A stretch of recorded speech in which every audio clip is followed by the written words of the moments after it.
इसलिए ऐश्वर्य में श्री कृष्ण ने पूतना का वध कर दिया, कौन सी बड़ी बात हो गई।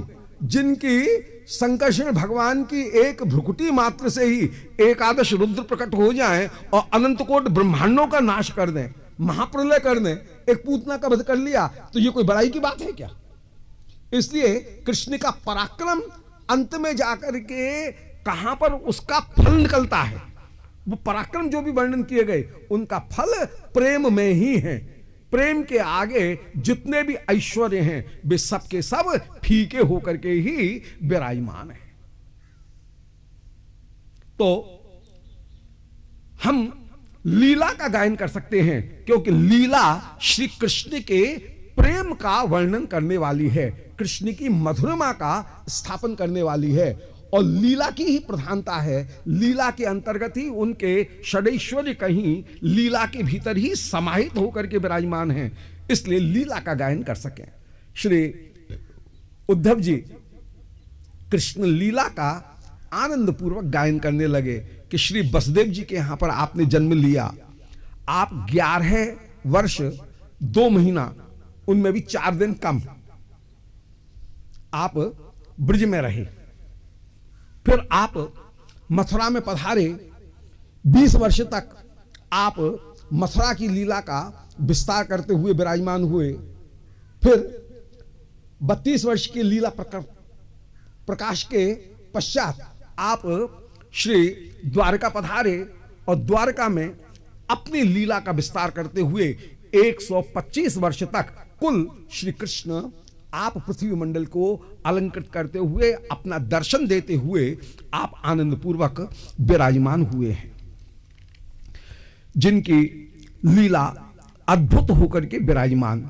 ब्रज की लीला का क्या वर्णन किया जाए। आपने मुझे ज्ञानोपदेश प्रदान किया और मुझे ये आदेश प्रदान किया कि बदरीम त्वम प्रयाहीति स्वकुलम संजीहिषुणा, कि अब तू बदर का आश्रम धाम की ओर जा।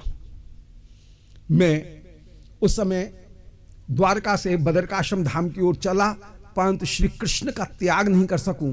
लौट करके जब दोबारा आया तब श्री भगवान के साथ में मैं प्रभास तीर्थ पे आया।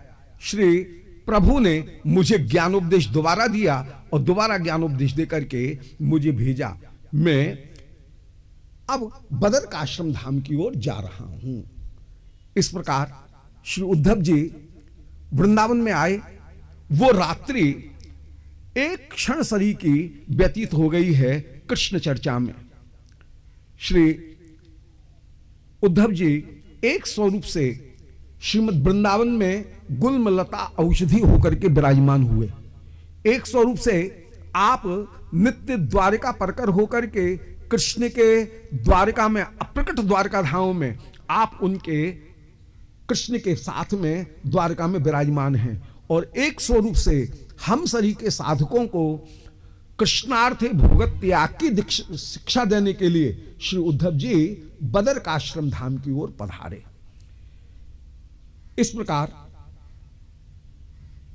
समुचित औपगबिर निशाम ततोगात, वो रात्रि कृष्ण चर्चा में सहज पूर्वक व्यतीत हुई है। श्री उद्धव एक स्वरूप से श्रीमद् वृंदावन में अद्यावधि विराजमान हैं। यह श्रीमद् वृंदावन धाम ही परम परम उपास्य होकर के विराजमान है। अतः रसकों ने निरूपण किया कि भरम तजो हरिप्रिया भजो सजो नेम व्रत एक, यही यही निश्चय कही रहो सही गही टेक। बोले इस वृंदावन में ही श्री किशोर जी के चरणों का, रसकों के चरणों का आश्रय ग्रहण करके, अरे भैया यहां वृंदावन में ही निरंतर निरंतर निवास करो। यही यही ये जो वृंदावन है, ये वृंदावन ही हमारे लिए परम परम उपास्य, परम फलदायी होकर के विराजमान है। श्री विदुर जी उद्धव जी से विदा लेकर के उस समय विचरण करने के लिए चले हैं। देश देशांतर में विचरण करते हुए श्री विदुर द्वारद्युनद्या ऋषभ कुरूणाम मैत्रेय मासीन अगाध बोधम, श्री अगाध बोध मैत्रेय मुनि का इन्होंने हरिद्वार में दर्शन किया। गंगा जी के किनारे श्री मैत्रेय मुनि जैसे परोसा सजा करके बैठे हुए हैं, पारस सजा करके। विदुर जी जैसे आए, विदुर विदुर कह करके विदुर को अपने हृदय से लगा लिया। श्री विदुर जी ने जाते ही प्रश्न किया कि सुख के लिए जीव कर्म करता है, उसे परिणाम में दुख की प्राप्ति क्यों होती है? श्री मैत्रेय मुनि ने पहले तो विदुर की प्रशंसा की और फिर श्री विदुर से ये कहा, बोल विदुर देखो, जीव को दुख की प्राप्ति होती है जब वह देह को ही आत्मा मान लेता है, इस कारण उसे दुख की प्राप्ति होती है। कभी भी इदम दुखम, यह ज्ञान दुखदाई नहीं होता। अहम दुखी, यह ज्ञान ही दुखदाई होता है। दुख सर्वदा सर्वदा साक्षी संवेद्य है, वह वस्तु संवेद्य नहीं है। श्री प्रभु ने जीव को जब अकृतार्थ देखा, भगवत स्वरूप वो जो परतत्व है वह अनंत होकर के विराजमान, अनंतता का चेष्टा के साथ में कहीं भी विरोध नहीं है। अनंत उसे ही कहेंगे जिसमें लीलाएं निरंतर निरंतर विद्यमान हो, परंतु उनका अंत प्राप्त न हो, एक जगह आकर के रुक गया हो, वो भी अनंतता की मुख्य परिभाषा नहीं होगी। मुख्य परिभाषा वह होगी जो अनंत है, वह निरंतर निरंतर सर्वदा सर्वदा लीलामय होकर के ही विराजमान है। ये एक दर्शन का मूल प्रश्न रहा है। कुछ लोग कहते हैं कि जो परतत्व है वह परतत्व, उसमें चेष्टा नहीं हो सकती है, वह अक्रिय होकर के ही विराजमान है।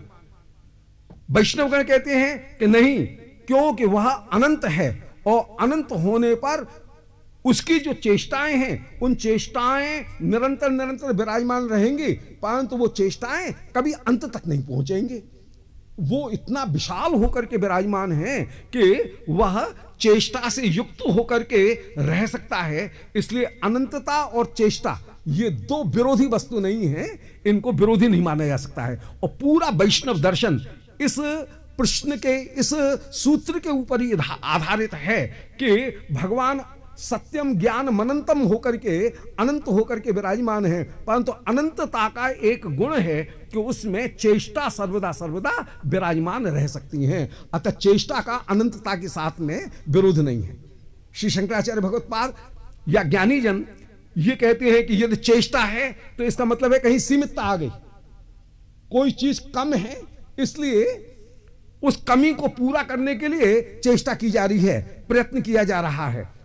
परंतु जो आत्मा नाम पूर्ण काम है, आत्मा नाम पूर्ण काम होने पर भी कहीं सीमित नहीं है, उनकी पूर्ण कामता कहीं बद्ध होकर के विराजमान नहीं है, इसलिए अनंतता में चेष्टा हो सकती है। श्री प्रभु में अनंत शक्ति विराजमान और उन अनंत शक्तियों में जो स्फुरण प्राप्त हो रहा है, भगवान की कौस्तुभ मणि वक्षस्थल के ऊपर विराजमान और उस कौस्तुभ मणि से किरण के रूप में अनंत कोटि जीव सर्वदा विराजमान है। अनंत कोटि जीव उनमें भी विराजमान है और उनके बाहर भी वे विराजमान हो सकते हैं, प्रकट हो रहे हैं। परंतु उन जीवों को सृष्टि के पूर्व श्री विश्वनाथ चक्रवर्ती जी निरूपण करते हैं कि सृष्टि के पूर्व जीवों की जो स्थिति है वो सुषुप्तिवत है, उनको सुख का पूरी तरह से अनुभव प्राप्त नहीं है, उनको आत्म सुख का भी पूरा अनुभव प्राप्त नहीं है, अपने सच्चिदानंद रूप का भी उनको पूरा आस्वादन प्राप्त, सच्चिदानंद रूप तो हैं परंतु उनके आस्वादन की प्राप्ति सुषुप्तिवत होने के कारण उनको नहीं है। ऐसी स्थिति में श्री प्रभु उनको आत्मस्वरूप का बोध प्राप्त कराने के लिए और उनको अपने माधुर्य का बोध प्राप्त कराने के लिए, अकृतार्थ जीवों को कृतार्थ करने के लिए माया देवी को प्रदान करते हैं। और माया देवी की को प्राप्त करके जब माया में विभिन्न क्षोभ उत्पन्न होते हैं, उनके द्वारा सब प्रकार की अनंत कोटि जो सृष्टि हैं वो अनंत प्रकार की सृष्टियां प्राप्त होती हैं। महातत्व, अहंकार, पंचतन मात्राएं, पंच महाभूत, इन सबों की सृष्टि होती है और उनके द्वारा 4 प्रकार के देह जीव को प्राप्त होते हैं, स्वेदज, अंडज, उद्भिज और जरायुज। और इन देहों के उपयुक्त ही भोग्य सामग्री भी उस जीव को प्राप्त होती, उन जीवों को प्राप्त होती हैं। तो देह और दैहिक इनकी श्री प्रभु को प्राप्ति होती है, जीव को प्राप्ति होती है। इन देहों को प्राप्त करके, माया को प्राप्त करके ये जीव कहीं माया के प्रभाव से ही आवरण और विक्षेप इन 2 शक्तियों से आवृत हो जाता है। भगवान का एक स्वभाव है कि वे अपनी शक्तियों के मूल रूप को कभी भी बाधित नहीं करते। जीव यदि अणु हैं तो जीव के स्वरूप को वे बाधित नहीं करेंगे। ये नहीं कहेंगे ए जीव तू विभु बन जा, तू ईश्वर बन जा, ऐसा नहीं कहेंगे। जीव मोक्ष को प्राप्त करके भी कहीं ईश्वर भाव प्राप्त करके भी ईश्वर की अपेक्षा न्यून नहीं रहेगा।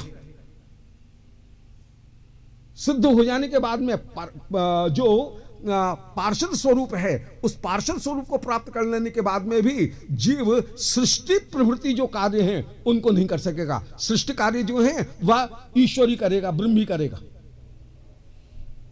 तो ईश्वर की अपेक्षा जीव कहीं सिद्धि को प्राप्त करने पर भी, पार्षद स्वरूप प्राप्त करने पर उन पर उसमें अनंत शक्ति आ गई, अनंत भोग करने की सामर्थ्य आ जाएगी। परंतु अनंत भोग करने की सामर्थ्य आने पर भी वो ईश्वर नहीं बनेगा, रहेगा वह प्रभु का दास ही। तो ईश्वर भाव को प्राप्त किया, ईश्वरत्व को प्राप्त नहीं किया। ईश्वर भाव को प्राप्त करके भी वह ईश्वर से न्यून कोटि का ही सर्वदा सर्वदा रहेगा। और जो नित्य परकर हैं उनकी तुलना में भी वह न्यून कोटि का ही सर्वदा सर्वदा रहेगा। तो श्री प्रभु जीव का जो स्वरूप है उस स्वरूप के साथ में कभी छेड़खानी नहीं करते। इसी प्रकार माया का जो स्वभाव है उसके साथ में भी प्रभु कभी छेड़खानी नहीं करते। वे माया से नहीं कहेंगे ए माया ये जीव मेरा अंश है, मेरे जीव को तू क्यों विमोहित करती है, आज से विमोहित करना छोड़ दे, ऐसा नहीं कहेंगे। माया का यदि तमोगुण जीव के स्वरूप का आवरण करने वाला है, यदि रजोगुण जीव में विक्षेप उत्पन्न करने वाला है, तो माया अपना काम करेगी।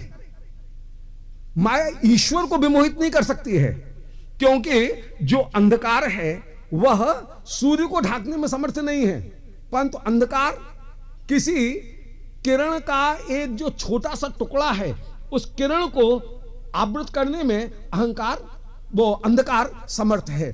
इसलिए माया अणु जीव को तो आवृत कर सकती है, परंतु माया जो विभु ईश्वर हैं उनको कभी भी आवृत नहीं करती है। इसलिए माया का ईश्वर के आगे कोई काम बस नहीं चलेगा।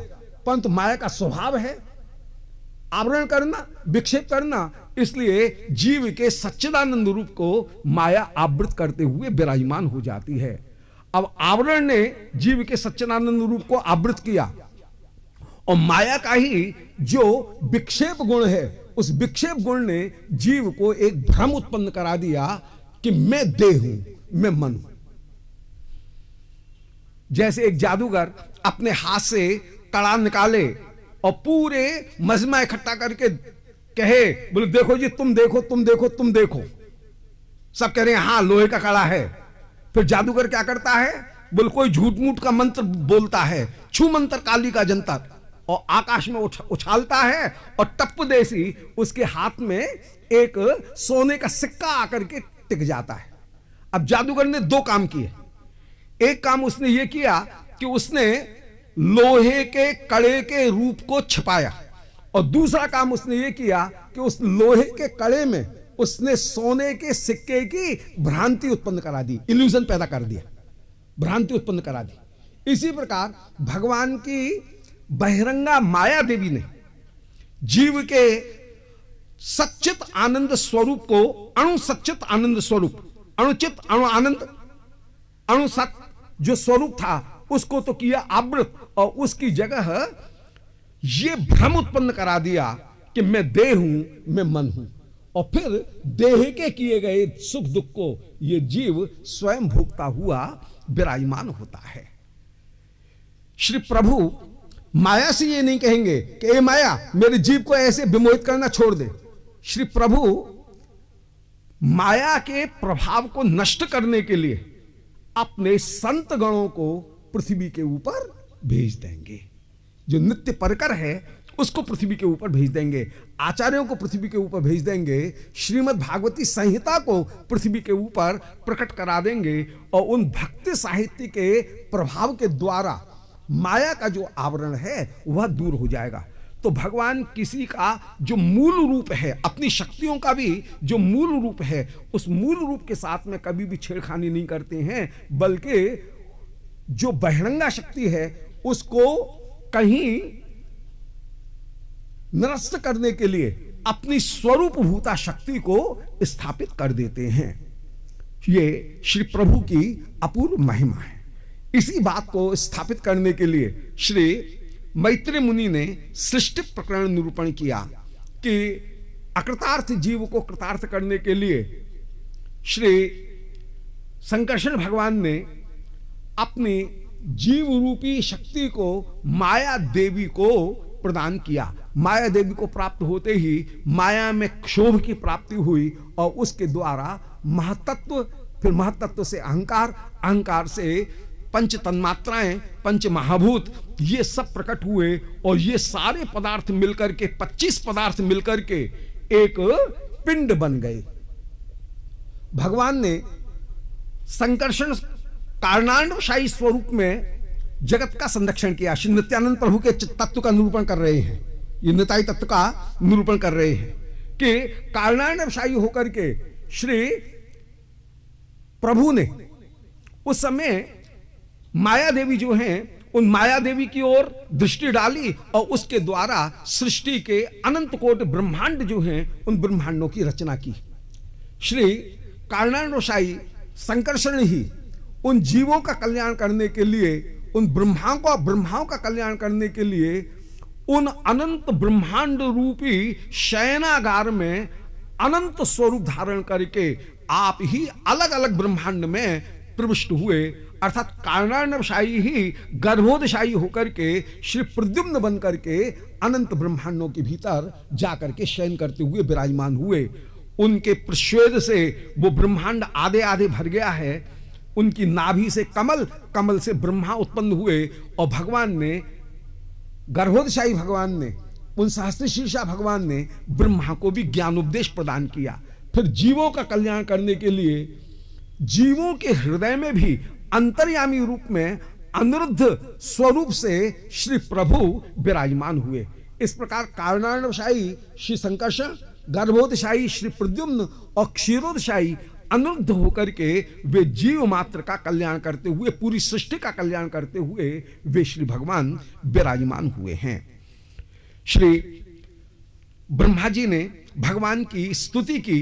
भगवान ने ब्रह्मा को दर्शन दिए और दर्शन देकर के चतुश्लोकी श्रीमद् भागवती संहिता ब्रह्मा को प्रदान की है और रहस्य तत्व बताया कि राधम निश्रेयसाम पुंसाम मत्प्रीति तत्व भिन्न मतम, मेरी प्रीति ही सबसे बड़ा पुरुषार्थ होकर के विराजमान है।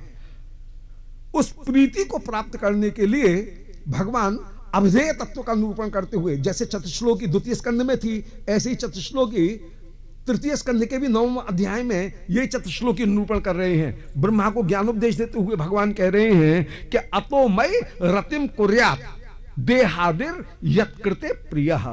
इसलिए जीव का यह कर्तव्य है कि वह मुझ में रति करते हुए विराजमान हो।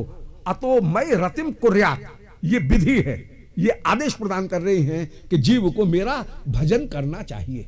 ऐसे ब्रह्मा को चतुश्लोकी रूप में श्रीमद् भागवती संहिता प्रदान करके भगवान अंतर्धान हुए हैं।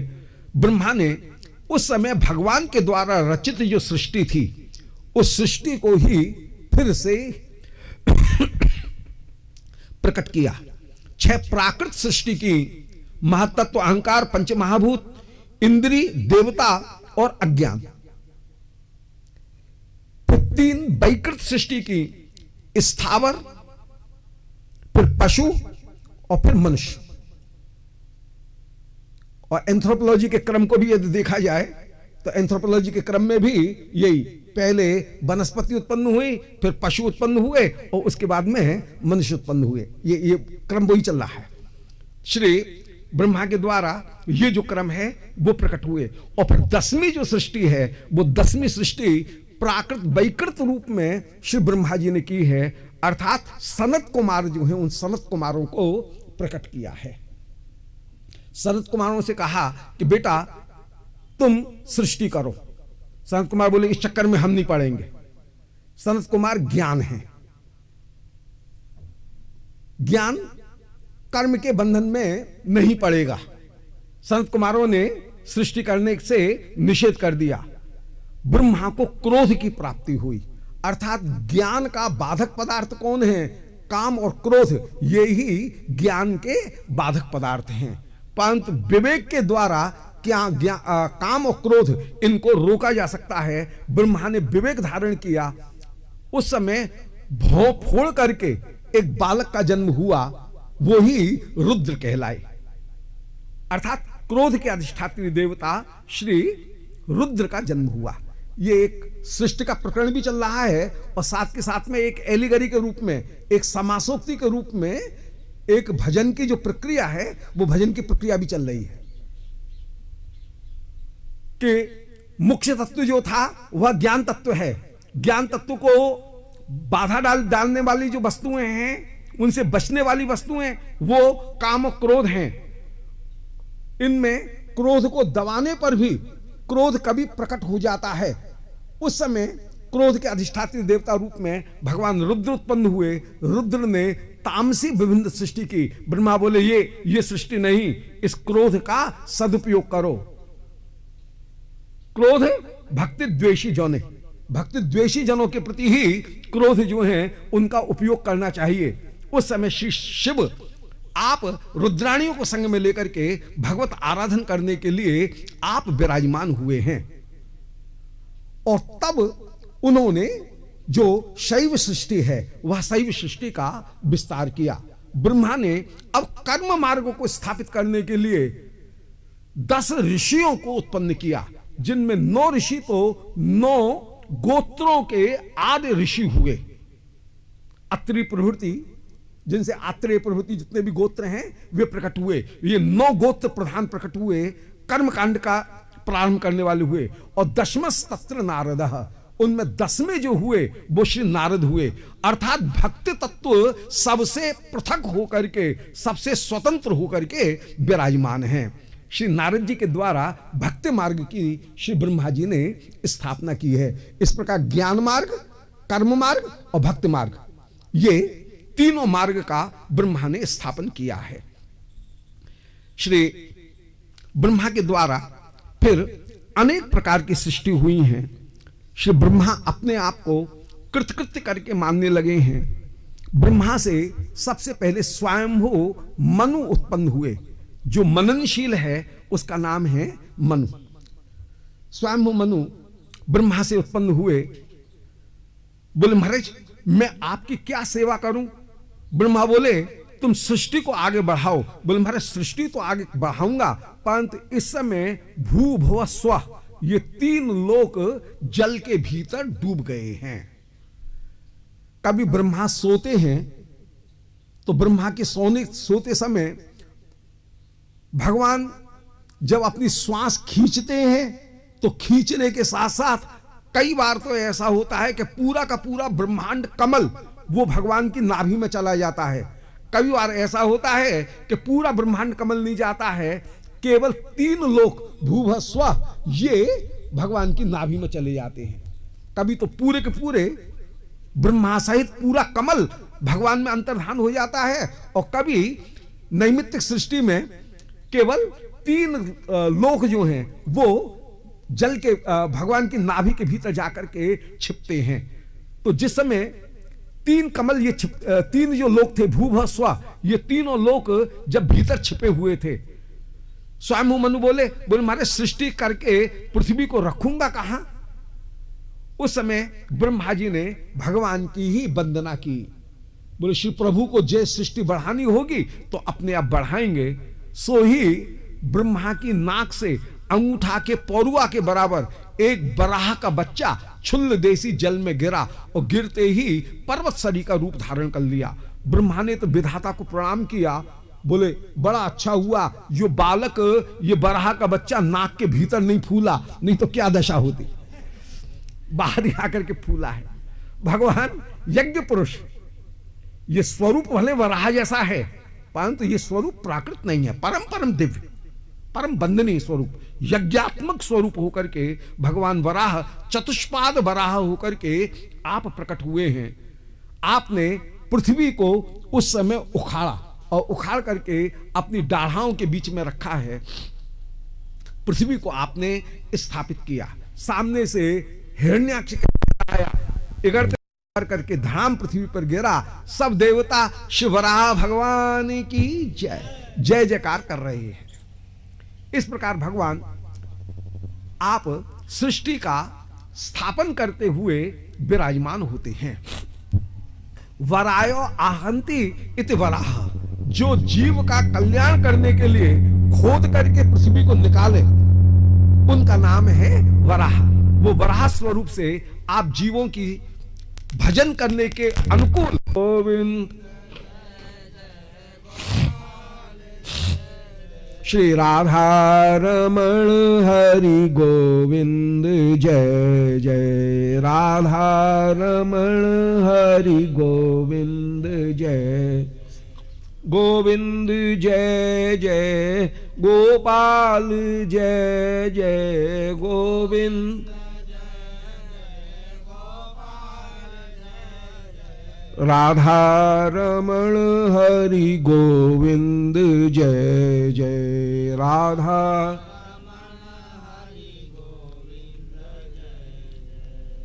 श्री विदुर जी ने प्रश्न किया, बोले महाराज जैसे आपने आदिदैवी हिरण्याक्ष का वध किया, उस चरित्र को मैं श्रवण करना चाहता हूं। श्री मैत्रेय मुनि कहें कि साधुवीर त्वया पृष्टम अवतार कथाम हरे। बोले हे विदुर, तुम साधुओं में वीर हो। साधुओं में वीर कौन? बोले चिमटा चलाए? बोले ना, साधुओं में वीर वो जो कृष्ण कथा को नित्य नई करके सुने और जिसमें प्रीति की ऐसी महिमा विराजमान है कि ठाकुर से भी लड़ जाए कि हो हरि मोसोन बिगाड़न को तो सोन समारन को, आ जाओ हो जाए कुश्ती, देखे कौन बिगाड़ ज्यादा करे और कौन सुधारे। तो ठाकुर से भी जो दो दो हाथ करने के लिए तैयार हैं वे हैं साधुवीर। सो तुम वास्तव में साधुवीर हो। सुनो, एक बार श्री कश्यप ऋषि उनके साथ में दक्ष प्रजापति की 13 कन्याओं ने विवाह किया। इनमें दिति कश्यप ऋषि के पास में पधारी। कश्यप कौन? बोले पश्यक ही कश्यप है। काव पा, इनमें स्थान का भेद हो गया, का की जगह पा, पा की जगह का। जो 13 पत्नियों की इच्छा के अनुसार उनको विभिन्न संतान प्रदान करें। कश्यप ऋषि की जो संतान है उन संतानों में ही सर्प पशु पक्षी सब उत्पन्न हुए। तो जो अपनी भावना के अनुसार सब कुछ सृष्टि कर सकने में समर्थ हैं और अपने कार्य के फल का जो दर्शन करने वाले हैं, पश्यक हैं, वे पश्यक ही कश्यप होकर के विराजमान हैं। कई बार बोलने में जैसे दाल भात की जगह भालदात कह दिया जाता है, ऐसे पश्यक ही कश्यप हो गया है। तत्वतः ये पश्यक है। दिति इनके पास में आई। दिति कौन? बोले दीनम करोति इति दिति, जो पति को दीन कर दे उसका नाम है दिति, जो पति को अधीन बनाए वो है अदिति। सो दिति इनके पास में आई और कश्यप ऋषि को अपने हाव भाव हेला के द्वारा अपना चेला ही बना दिया है। कश्यप ऋषि बोले प्रिय, कौन अपनी पत्नी की अभिलाषा को पूर्ण नहीं करेगा? जिस पत्नी की कृपा के द्वारा, अनुकूलता के द्वारा धर्म अर्थ काम इन 3 पुरुषार्थों की तो सिद्धि होती है और मोक्ष की भी सिद्धि करने में जो सहायक होकर के विराजमान, न जाने कितनी चिंतामणियों ने कितने बिल्व मंगलों को तार दिया, कितनी उर्वशियों ने कितने पुरुरवाओं को तार दिया, कितनी रत्नावलियों ने कितने सूर तुलसीदासों को तार दिया, कितनी सुजानों ने जाने कितने घनानंदों को तार दिया होगा। तो जो उपदेष्टा होकर के भी परिपूर्ण रूप से विराजमान, मैं तुम्हारी अभिलाषा अवश्य पूर्ण करूंगा, परंतु ये संध्या का समय है, जरा व्यतीत हो जाए। इस समय स्मशान का उठा हुआ जो भभूरा, उनसे जिनके अंग धूसरित हो रहे हैं, वे भगवान शिव विचरण कर रहे हैं। अरे 2 आंख वाले की लाज मत कर, 3 आंख वाला वो तेरा देवर देख रहा है, उसकी तो लाज कर। दिति को लज्जा कहां, इसने पति के कंठ को ग्रहण कर लिया है। कश्यप ऋषि ने इसकी अभिलाषा को पूर्ण किया। दिति चरणों में प्रणाम करती हुई बोली, बोले महाराज मेरा गर्भ गिरे नहीं, मैं रुद्र भगवान को प्रणाम कर रही हूं। कश्यप ऋषि बोले अरे चंडी, तूने मेरी बात को नहीं माना, जा तेरे उग्र दंड को धारण करने वाले 2 पुत्र उत्पन्न होंगे, परंतु तूने पश्चाताप किया, इसलिए तेरा नाती भागवतों में परम उत्तम होगा। तेरे पुत्रों का श्री नारायण अवतार धारण करके विनाश करेंगे। दिति को बड़ी प्रसन्नता की प्राप्ति हुई कि मेरे पुत्रों का वध ब्राह्मण की गाली खा करके नहीं होगा, मेरे पुत्रों का वध श्री नारायण के श्रीहस्त से होगा।